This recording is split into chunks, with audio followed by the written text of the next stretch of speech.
Fique por dentro do que rola no esporte. Rádio Atitude Online. Debate Futebol. A opinião que pesa. E aí, bacana, tudo bem com você? Estamos chegando mais uma vez com o nosso cenário da bola. Mais uma semana de futebol, acabou a Eurocopa, acabou a Copa também, a Copa América. E na Copa Paulista, o São Bento não foi bem não foi bem não. Em Indaiatuba, acabou perdendo 2-0 para o Primavera. Nada perdido, calma, é só o primeiro turno que acabou. Nilson Duarte está comigo também, eu tô contigo porque eu sei que sozinho... sozinho não dou conta, Carlinhos. Não, ótima segunda-feira para todos nós. Eu só não estou com esse otimismo todo seu em relação ao São Bento, não. Já estou preocupado, mas vamos deixar para a sequência. Preocupado eu também estou com o Bentão, assim como a torcida. Aliás, um bom público de Sorocaba compareceu lá no estádio em Indaiatuba, acompanhando essa derrota do Bentão, que evoluiu um pouquinho até referente ao jogo do Rio Branco, Nilson, mas acabou encontrando um adversário ainda mais qualificado que mandou no jogo, tem um toque de bola refinado e na finalização nem vou falar. O que nós vamos falar primeiro? O Brasileirão tá pegando fogo, não teve rodada no meio de semana, mas tem uma decisãozinha chegando na quarta-feira aí. Teremos bons jogos nessa semana no Campeonato Brasileiro, né? Agora, definitivamente, fim de Copa América, as equipes envolvidas no Brasileiro vão receber de volta os jogadores que estavam servindo às seleções. O Campeonato Brasileiro começa a engrenar e a briga tá bacana e os jogos desta semana prometem bastante, viu, Carlinhos? Mas vai engrenar o Brasileirão, mas já tem Copa do Brasil batendo na porta, assim como a Libertadores daqui 2 semanas, 2 semanas ou 3, logo em agosto, já volta a Libertadores. E aí, o que manda? O que vai valer? O que vai ter que ter? Elenco. E nesse quesito de ter mais elenco, nós temos quais os times com elenco hoje que podem brigar com Copa do Brasil, Libertadores e Brasileirão, Nilson? Palmeiras, Flamengo, Atlético, São Paulo, é mais ou menos isso? Para mim, os dois melhores elencos na questão peças são, na sequência, Flamengo e Palmeiras. São as equipes que podem, se houver uma gestão um pouquinho mais inteligente, digamos assim, em relação a essa questão do elenco, são as equipes que podem trazer bons resultados nas duas competições, que são importantíssimas, né? Nas 3 competições, no caso, na questão da Copa do Brasil, ainda existe a questão financeira, né? Acho que os dois podem se sobressair, mas a gente acompanhou, né, o último título brasileiro do Palmeiras, enquanto as competições eram simultâneas, o Palmeiras ficou ali naquela zona de buscar ainda brigar pelo título, e acho que esse é um ponto importante, não pode deixar desgarrar e fazer essa gestão dos campeonatos. É verdade. Lembrando que ano passado, quando virou primeiro turno, né, a primeira página, como queiram, o Botafogo liderava ali com muita folga. O Palmeiras ainda estava buscando vaga na Libertadores. Quando teve aquela virada e o Botafogo de repente falou: não quero mais ser brasileiro, quem vai querer? O Abel falou para os seus jogadores: vamos buscar mais um título para nossa galeria. É o seguinte, e assim, os adversários não podem reclamar. O próprio Bragantino chegou a ter chance matemática, mas aí não aguenta. Não aguenta, não tem jeito. Olha, a briga lá em cima está muito legal. Na classificação, nós temos Botafogo Palmeiras com 33 pontos. É um jogo de 6 pontos nesta quarta, 9h30 da noite. Vai ser um baita jogão. Lembrando que é um prelúdio, esse jogo é um prelúdio ou apenas um aperitivo para o duelo da Libertadores, que também é Botafogo, Palmeiras, Palmeiras, Botafogo. Vai pegar muito fogo, muito fogo. Vai ser Quem vai quente. se queimar, não sei, Nilson. Eu acho que o Palmeiras é favorito. Nas duas instâncias, digamos assim. Só que é necessário respeitar o Botafogo, né? É um time que, apesar dessa situação envolvendo a amarelada envolvendo o Botafogo no ano passado, é um time que vem mostrando que tem força para brigar nessa parte de cima. No mata-mata, eu acho que o Palmeiras é mais favorito até que nos pontos corridos, mas será um confronto bastante interessante. Sem dúvida, muito interessante. E esse jogo vai ser um divisor de águas, porque se o Palmeiras vence lá de novo, vem toda aquela história do ano passado no psicológico do Botafogo, da torcida, enfim, aí vai ser um negócio complicado. Então, Botafogo, Palmeiras e Flamengo, hoje os 3 primeiros, o Flamengo em terceiro tem 31 pontos, 2 a menos do que Botafogo e Palmeiras, e as 2 surpresas agradáveis, Bahia e Cruzeiro, 4º e 5º colocados, o São Paulo é o 6º, tá ali brigando para entrar nesse G4, ficando no G6, já belisca uma Libertadores para o ano que vem, né, Nilson? Sim, o São Paulo está ali, vai ficar, para mim, nessa faixa de tabela, e estas equipes que você citou, principalmente o São Paulo e o Bahia, nessa gestão de campeonatos, nessa gestão de elenco, me parece que serão as equipes que terão um pouquinho mais de dificuldade. Mas, de repente, né, surge uma joia da base. Não é só no Palmeiras que pode aparecer, em outras equipes também. Então, a necessidade, às vezes, acaba trazendo novidades, digamos assim, nesse elenco. A gente sabe, no caso do São Paulo, principalmente, que está mais próximo da gente, que tem essa categoria de base bastante atuante, digamos assim, é uma categoria de base com muita estrutura. Isso pode também, toda essa situação envolvendo os campeonatos simultâneos, fazer com que, de repente, apareça um extra classe aí no São Paulo e possa mudar esse panorama. Mas, a princípio, analisando o elenco disponível para os técnicos hoje, acho que o São Paulo deve ter alguma dificuldade com as contusões, com as situações envolvendo cartões amarelos, enfim, expulsões. Essa gestão do elenco do São Paulo, para mim, é um pouquinho mais complicada, mas é um time que vai dar muito trabalho nessa temporada. E eu digo para você, o São Paulo que pega o Grêmio, jogo marcado para quarta-feira desta semana, enfrenta o Grêmio, duelo de tricolores no Morumbis. Esse jogo, o São Paulo precisa da vitória, porque o São Paulo está ali buscando encostar nos líderes e o Grêmio vem forte, porque parece que agora vem já com um time definido pós-Copa América, essa coisa toda, e depois de algumas derrotas e alguns tropeços, parece que agora o Grêmio vai começar a buscar pontos, né? Tem 2 jogos a menos lá na zona do rebaixamento, o Grêmio que está lá embaixo. Agora, como é que você explica? Eu já vou fechar aqui a rodada, além de Palmeiras e Botafogo, que é um jogo chave, o Flamengo enfrenta no Beira-Rio, já graças a Deus de volta ao Beira-Rio, o Internacional de Porto Alegre, que é o 12º, está subindo também na tabela. Rames Rodrigues, eleito o melhor jogador da Copa América, Nilson Duarte, e não tem vaga no São Paulo. Como é que você explica um negócio desse, Nilson? Primeiro, assim, com justiça, né? O Rames jogou muita bola nessa Copa América, participação em gols, marcando gols, assistências. Foi o Rames que a gente se encantou há 10 anos jogando na Copa que aconteceu aqui em território brasileiro.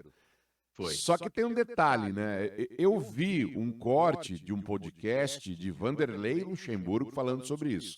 Claro que ele pode estar dando uma advogada em causa própria, né? Se colocando como possível treinador do São Paulo, comigo o Rames jogaria, mas ele explica toda uma questão envolvendo o futebol do Rames Rodrigues na questão tática. O São Paulo em nenhum momento fez nenhum tipo de modificação na maneira de jogar para que o Rames rendesse mais. Isso acontece claramente na Colômbia, acontece na Argentina com um tal de Lionel Messi, que levantou mais uma taça ontem, inclusive saiu contundido. Mas assim, o São Paulo vai ter que tomar a decisão. Se quiser contar com um talento que para mim é gigantesco e genuíno, o talento do Rames Rodrigues, vai ter que repensar algumas coisas. E aí quem tem que tomar a decisão, principalmente na minha opinião, é o técnico, é o Zubeldia, se ele consegue armar um esquema a favor do Rames Rodrigues, e depois a questão da direção do São Paulo, ou abre mão, tem um salário milionário, enfim, São Paulo vai ter que colocar Rames Rodrigues na balança, os prós e os contras. Eu sou fã do futebol dele, mas não torço para o São Paulo, então fica difícil dar qualquer tipo de opinião. Mas esse Rames, que jogou a Copa América e que foi o melhor jogador da Copa América, para mim cabe em qualquer time. Tem que ver não só porque ganha um salarião lá no São Paulo, e aí ganha um salário alto, né? Sem jogar, sem dar resposta, sem trazer o retorno para o clube, eu acho uma gerência mal feita, uma gestão do São Paulo que não encaixa. Porque trouxeram, então, e porque contrataram, né? Nilson, O Corinthians enfrenta lá no Itaquerão, né, o Química Arena, a equipe do Criciúma. O jogo está marcado para terça-feira, nesta terça aqui, 21 horas. E aí, o que achar desse jogo? O Criciúma, ele deu uma escapadinha da zona do rebaixamento, já tem 17 pontos. Ou seja, 5 a mais que o Corinthians, que tem 12, e abre na 17ª colocação essa zona do rebaixamento. Na sequência tem o Grêmio, como já falamos aqui, mas com 11 pontos, 1 ponto a menos, mas 2 jogos ainda por fazer. Corinthians é vencer ou vencer nesta terça, né? E é um jogo complicado, Carlinhos. Sim. Não será fácil. Aliás, nada vem sendo fácil para o Corinthians. O confronto diante do Vitória, para mim, era mais direto, digamos assim. Mas esse jogo diante do Criciúma, se o Corinthians mira alguém para ir buscar e sair dessa zona de rebaixamento, a gente já citou até aqui no último cenário da bola, tem 3, se a gente olhar com um pouquinho mais de otimismo, talvez 4 times que ainda possam ser alcançados nas próximas rodadas. A gente sabe que só vai terminar lá na 38ª, mas nas próximas rodadas, tem alguns times que, se oscilarem, vão se aproximar muito ou até entrar na zona de rebaixamento nas próximas 3 rodadas. O Criciúma é um deles, tem que estar na alça de mira do Corinthians, joga em casa, não dá para flertar com o empate, não dá para achar que o empate é um bom resultado, tem que jogar. Só que o Criciúma é um time que vem dando trabalho para times até da parte de cima da tabela. Então é um jogo difícil, um jogo complicado, mas um jogo-chave. A gente vem citando muito isso aqui no cenário da bola, né? Tá cheio de jogo-chave no Campeonato Brasileiro, e pro Corinthians esse do Criciúma é mais um. Não dá para ficar esperando. O bonde já tá passando. Ainda temos alguns vagões que vão parar na estação. Mas a cada rodada, mais vagões vão indo embora, e se o Corinthians não embarcar, amigo, vai ficar parado nessa estação, vai jogar de terça e sexta no ano que vem. É verdade, precisa vencer o Criciúma. Lembrando que o Bahia já ajudou nada, né? O Cuiabá ganhou do Bahia lá, né? Lá na Fonte Nova.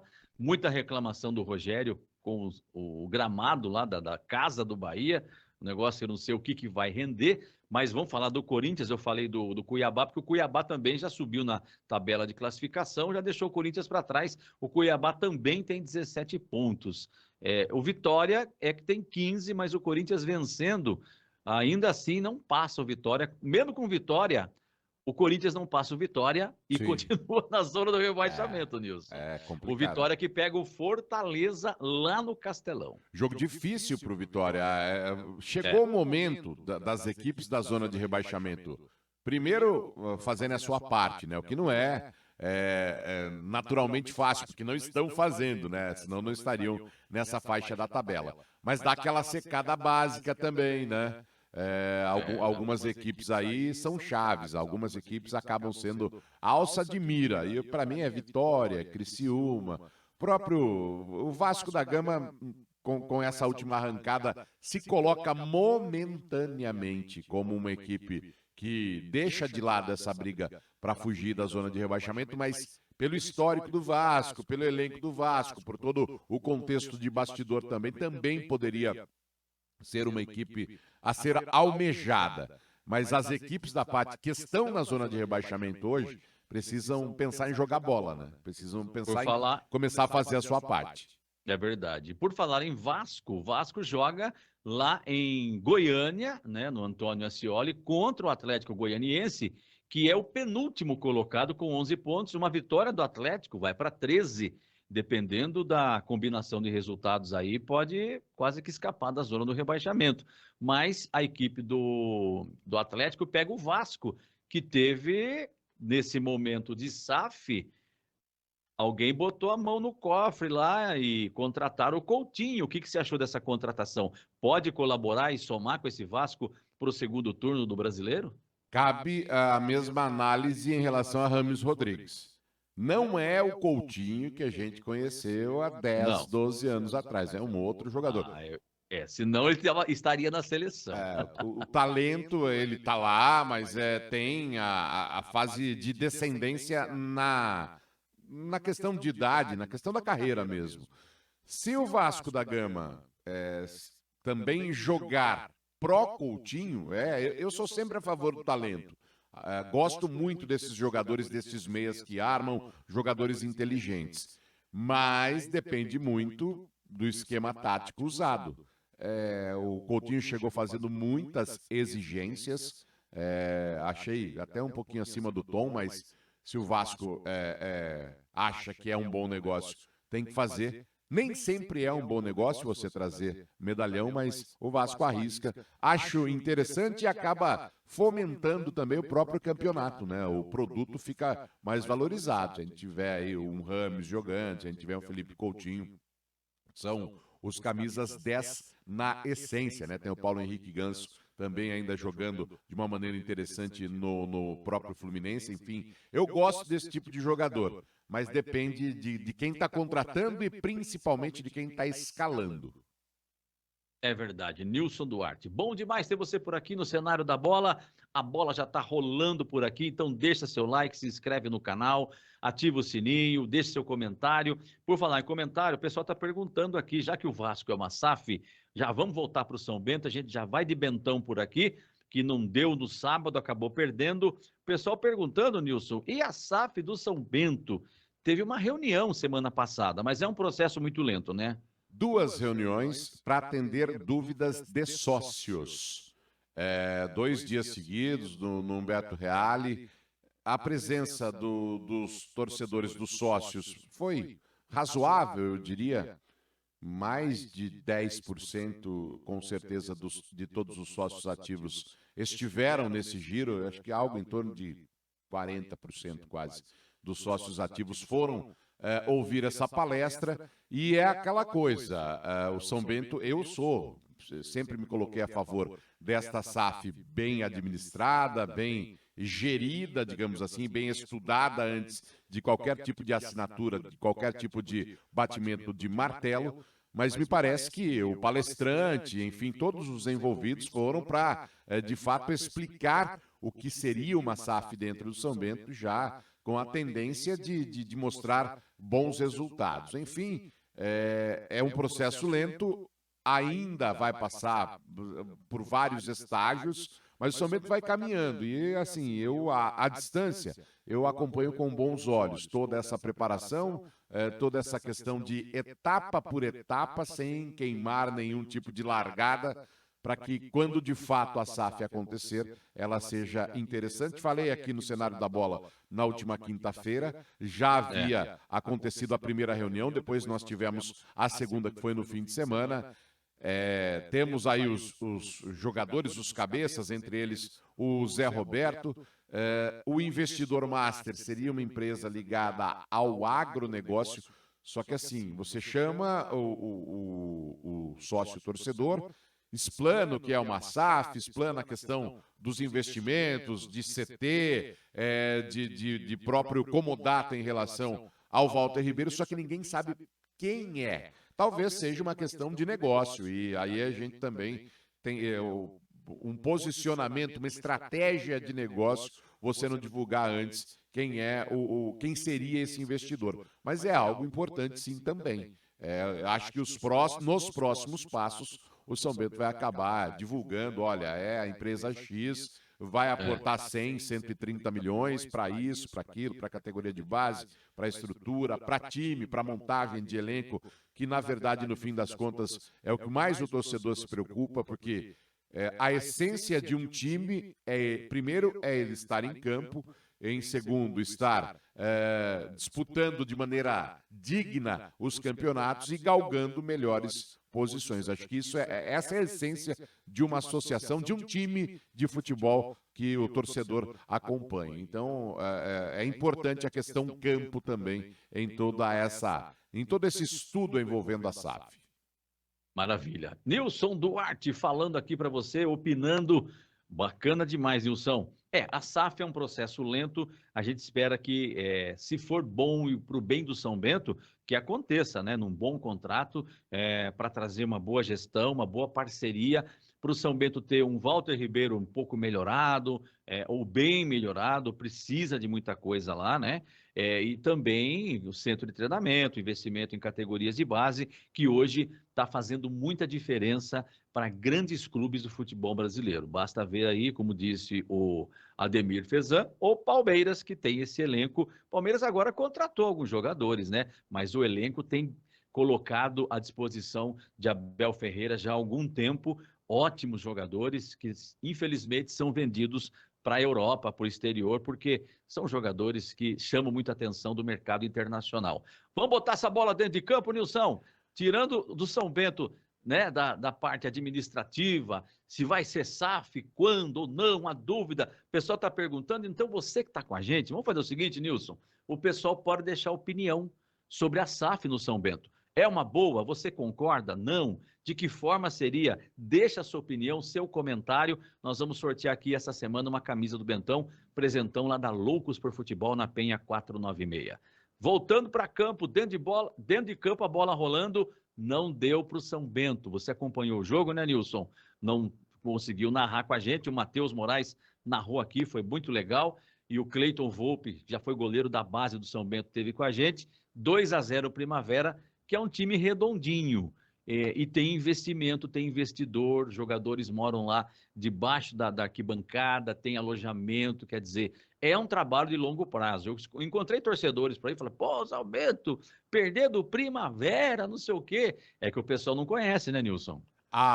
O trabalho no Primavera ele já vem de alguns anos, né? Muito tempo, O Deco é um dos investidores, o Deco luso-brasileiro, né? O craque luso-brasileiro é um dos investidores. O Rafa Marques encerrou a carreira por lá e faz parte da comissão técnica, o Rafael Marques, da comissão técnica permanente do Primavera de Indaiatuba.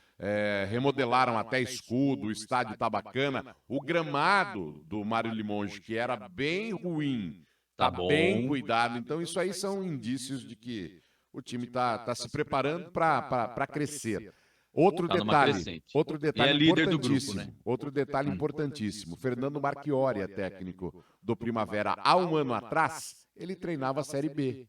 Ele teve grandes passagens. É campeão da Copa Paulista com a Portuguesa em 2020, se a memória não me falha. O ano da pandemia, isso mesmo. Então, é um projeto, e eu não estou falando isso aqui para diminuir a vitória do Primavera ou diminuir a derrota do São Bento, mas é um time que já vem se preparando há algum tempo. Agora, já pode falar da bola rolando? Já posso falar da minha opinião? O São Bento jogou... Quarta escalação repetida, pelo menos isso a gente já coloca na mesa para você falar. Não foi. Porque nós tivemos a entrada do Tiaguinho. Saiu o lugar do Marcelo Moreno. Marcelo Moreno, Mineiro. Marcelo Mineiro sai. É verdade. Entrou o Tiaguinho, que vinha entrando bem, na minha opinião. Não gabaritou. Tivemos essa mudança. E o São Bento jogou, na minha concepção, 15 minutos. Os 15 minutos iniciais, o São Bento veio numa proposta diferente, propondo jogo, amassando. Foram os melhores minutos que o torcedor de Sorocaba acompanhou lá muito próximo, né, do gramado do Mário Limonge. Depois dos 15 minutos, na minha concepção, um verdadeiro show de horrores. O São Bento foi mal nos 3 setores, desencaixado na questão dos 3 zagueiros, e o primeiro gol do Primavera é uma falha gigantesca de marcação do meio campo do São Bento. O jogador Renatinho pega a bola e acerta um chute com muita clareza, com muita precisão, digamos assim, mas estava livre, esquecido, e o que não faltou foi espaço nessa defesa do São Bento. Então, a defesa foi mal, estava desencaixada na questão dos 3 zagueiros.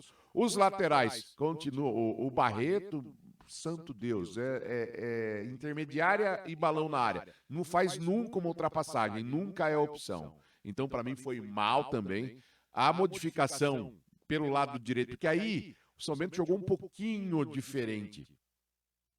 O Felipinho aberto um pouco mais pela esquerda, o Marcos Nunes pela direita, e o Tiaguinho, que entrou, acabou fazendo um pouquinho mais essa função de segundo homem, vindo de trás, um pouquinho mais pelo lado direito, mas não funcionou. O São Bento não gerou situações de gol, foi muito pouco efetivo na questão do ataque e deu espaços. E vou dizer, o 2-0 para mim ficou bom. O São Bento teve uma boa notícia, foi a não vitória do Capivariano diante do Bragantino e os 15 primeiros minutos. Mas faltaram 75 pelo menos, né? Não vejo o São Bento num bom momento, não vi evolução do São Bento, mesmo com essa questão de uma modificação. E para mim o Fezan demora também para desfazer essa linha de 3 zagueiros. Lá, para os 60 minutos, um pouco mais até, que ele tira um zagueiro, tira o Everton Pasco, inclusive, e vem no 4-4-2, vem formando a linha com apenas dois zagueiros. Para mim, foi um jogo muito ruim do São Bento. Para mim, foi pior ainda do que o desempenho diante do Rio Branco jogando em casa. Vi o São Bento com pouquíssimas possibilidades e, digo mais, cabia pelo menos mais um gol do Primavera, cabia o prejuízo. Na minha opinião, podia ser um pouquinho maior. Eu vi, Nilson, na transmissão, a gente fica na transmissão da emoção e nos milhões de botões aqui, né? Mas o São Bento, por exemplo, entrou o Cezinha no segundo tempo, entrou o Baraca, o Marcelo Mineiro acabou entrando também, o Samuel Santos e o Dos Santos, né? Essas foram as mudanças. No segundo tempo e no final, o São Bento que começou a ter mais intensidade, buscar o gol que acabou não acontecendo, então a gente fica com aquela impressão de que melhorou um pouco, porque contra o Rio Branco foi melhor e teve muito mais chances. Você até falou, se tivesse algum time merecedor de vitória, naquele domingo de manhã seria o Rio Branco, pelo que criou e produziu e a intensidade, o jogo. Agora, o Primavera tocou bola muito fácil, de pé em pé, me lembrou muito o Bragantino, time A, tocando muito fácil, chegando muito fácil. Agora, o São Bento deu espaço, como você falou, e os 2 gols foram com espaço dado no meio-campo. O primeiro foi um passe açucarado para o jogador escolher o canto e bater, tirando a esquerda do goleiro do São Bento. E o segundo gol foi uma bola perdida, que eu achava que poderia ter feito uma falta, trocar um amarelo pelo gol, né, alguma coisa assim. Mas o Igor até tentou fazer essa falta. Acho que foi o Igor Cristiano que fez isso. Cristiano, ele não conseguiu fazer a falta ali. Ele até toca na bola, mas a bola sobra para o outro jogador do Primavera. Então, assim, quando as coisas não estão dando certo, acaba se complicando de vez. Eu acho que o São Bento agora é segundo turno.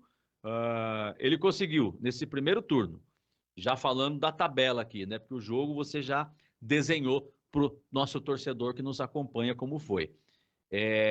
Teve poucas chances, o Primavera teve muito mais. Segundo turno começa com o São Bento em terceiro lugar, tem 5 pontos. Rio Branco 7 e o líder é o Primavera com 9. O que ele conseguiu fazer nesse primeiro momento, primeiro turno, digamos assim? Uma vitória, uma derrota e 2 empates.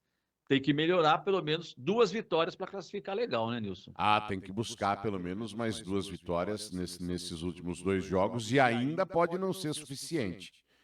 Tem que tomar muito cuidado nessa questão matemática, o São Bento. E aquela coisa, a gente falou antes e eu continuo mantendo a mesma opinião.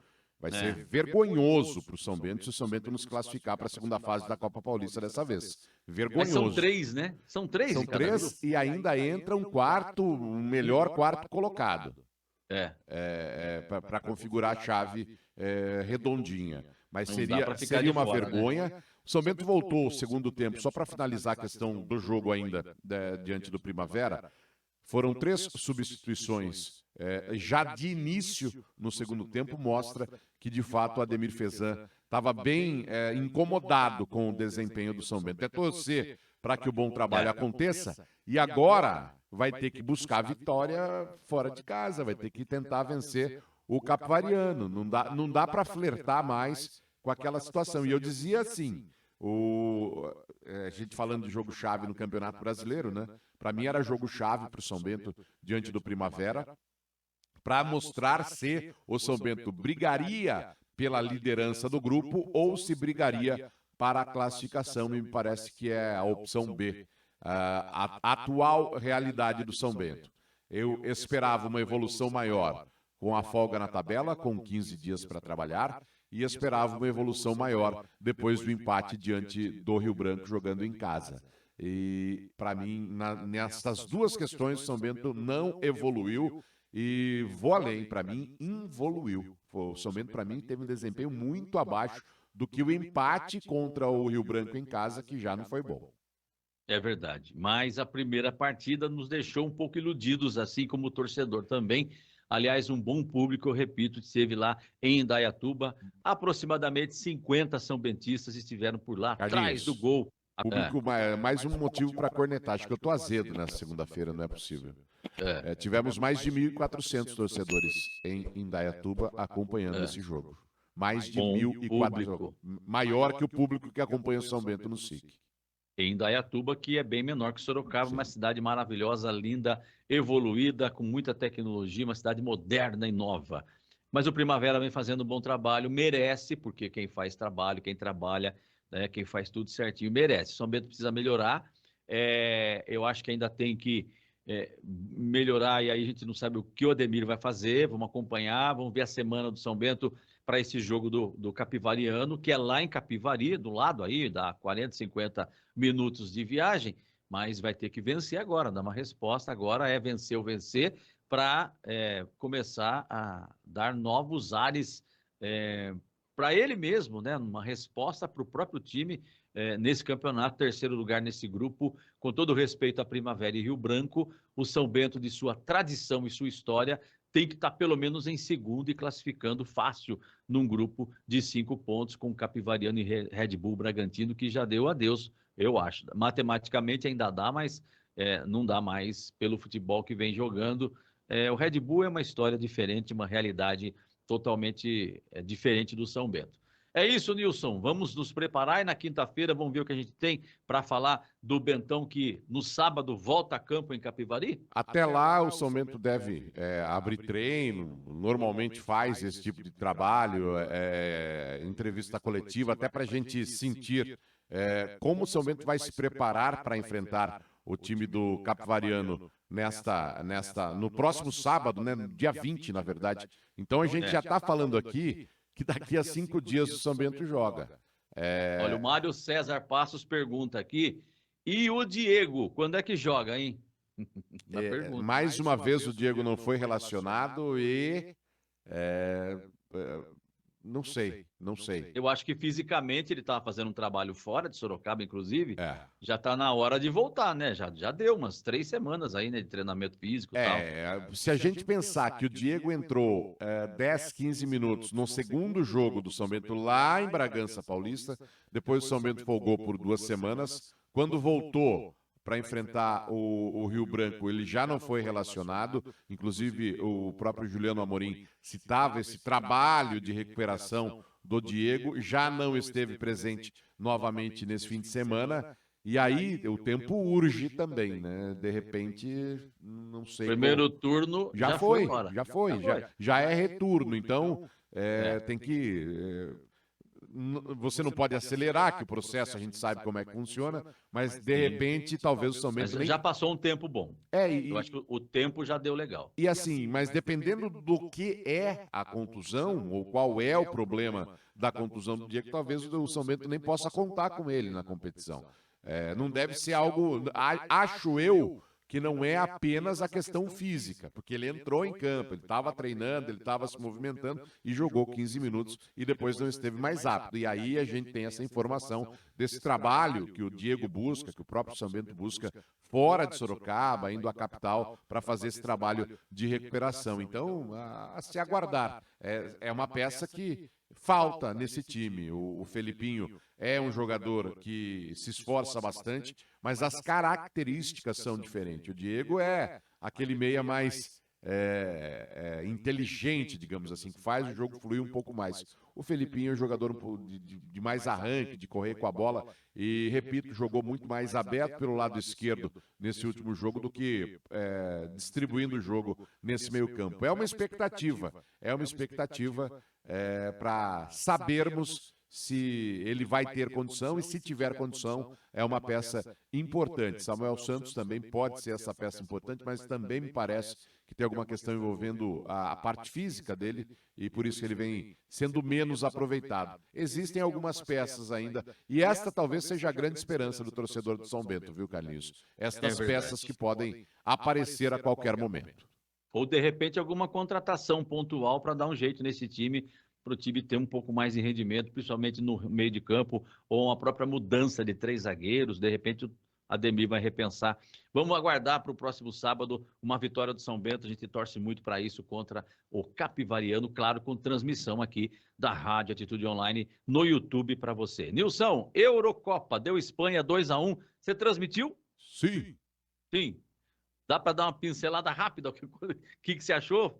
Vitória foi... e o título foi merecido? Eu acho que sim. Bem entregue. Inclusive, a gente citou aqui, né, nos palpites, nós acertamos, nós dois fomos na Espanha na última quinta-feira, bem entregue, mas a Inglaterra deu um trabalho até maior do que eu achava. A Inglaterra nessa Eurocopa, a própria Holanda, por exemplo, para mim hoje tem um futebol, uma seleção melhor que a Inglaterra, mas ela tem uma situação que ela reduz a rotação dos principais adversários. É algo até para estudo, para quem, e eu gosto cada vez mais desse tipo de estudo. Ela consegue anular e diminuir a rotação de equipes que são melhores.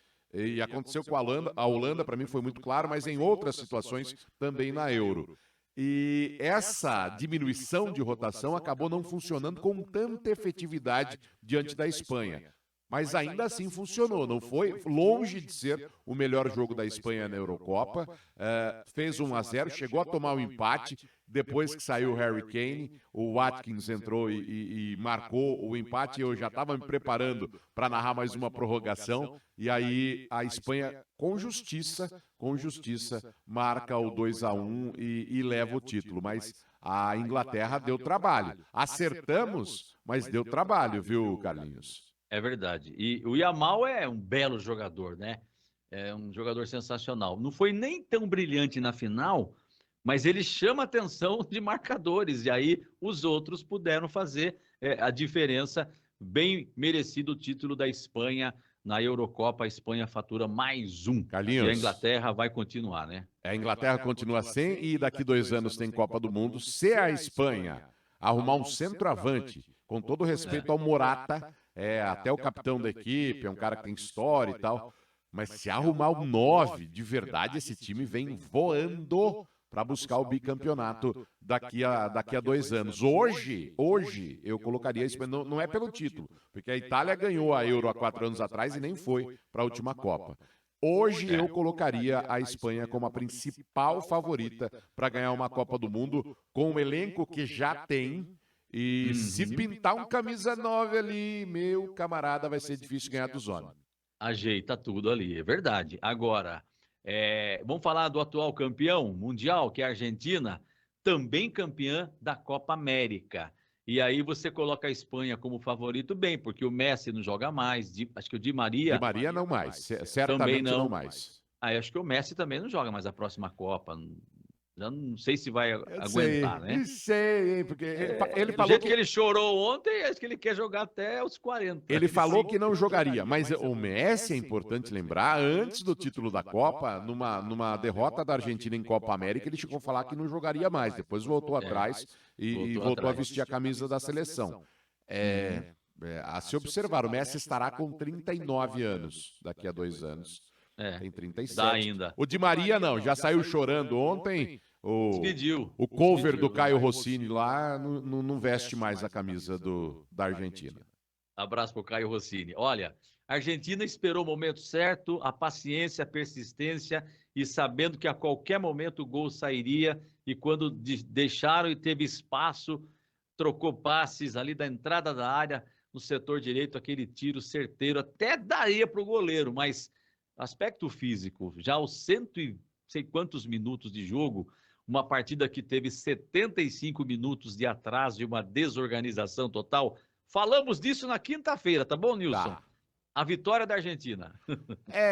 Deu a lógica, eu torci contra até o último minuto, mas... Todos nós. Eu estava recebendo visita, o Rodrigo Gasparini assistiu esse jogo comigo ontem, e eu olhava para a cara dele e falava, daqui a pouco a Argentina vai fazer o gol, daqui a pouco eles vão fazer o gol, daqui a pouco... Acabou o jogo falando, mas vai ganhar na prorrogação, não vai para os pênaltis isso aí. É cobra peçonhenta. E aí entra o tal do Lautaro Martinez, e aí a gente fala também na questão elenco, né? O Lautaro Martinez perdeu a posição nesse time da Argentina durante a Copa América pro Julián, e entra e decide, ele entra e marca gol, enfim, tá bem entregue.